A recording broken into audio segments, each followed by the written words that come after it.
سورۃ الکوثر، اس پس منظر میں محمد الرسول اللہ کا ظہور ہو رہا ہے۔ بسم اللہ الرحمن الرحیم، انا اعطیناک الکوثر فصل لربک وانحر ان شانئک ھو الابتر۔ اے نبی، ہم نے آپ کو خیر کثیر عطا کیا۔ اس خیر کثیر میں یوں تو یہ کہ حوض کوثر وہ بھی اسی میں شامل ہے، لیکن یہ کہ اس پر آپ کو 25-30 قول مل جائیں گے۔ قرآن سب سے بڑا خیر کثیر ہے، بہت بڑا خیر کثیر۔ حکمت، ومن یؤت الحکمت فقد اوتی خیرا کثیرا، جس کو حکمت اور دانائی دے دی گئی اس کو تو خیر کثیر دے دیا گیا۔ تو ہم نے آپ کو وہ سب کچھ عطا کر دیا ہے، اور محتاج کے ساتھ عطا کر دیا ہے، جو انسان کی انسانیت کے لیے، اس کے لیے یوں سمجھیے کہ ترہ امتیاز بن سکتا ہے۔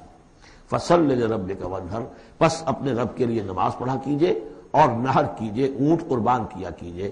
یہ گویا کہ عید الاضحیٰ کا نقشہ آ گیا۔ فصل لربک، پہلے ہم نماز پڑھتے ہیں دوگانا عید الاضحیٰ، اور پھر جا کر ہم قربانی کرتے ہیں۔ وانحر ان شانئک ھو الابتر، یقیناً آپ کا دشمن ہی ہے کہ جو دم کٹا ہو جائے گا۔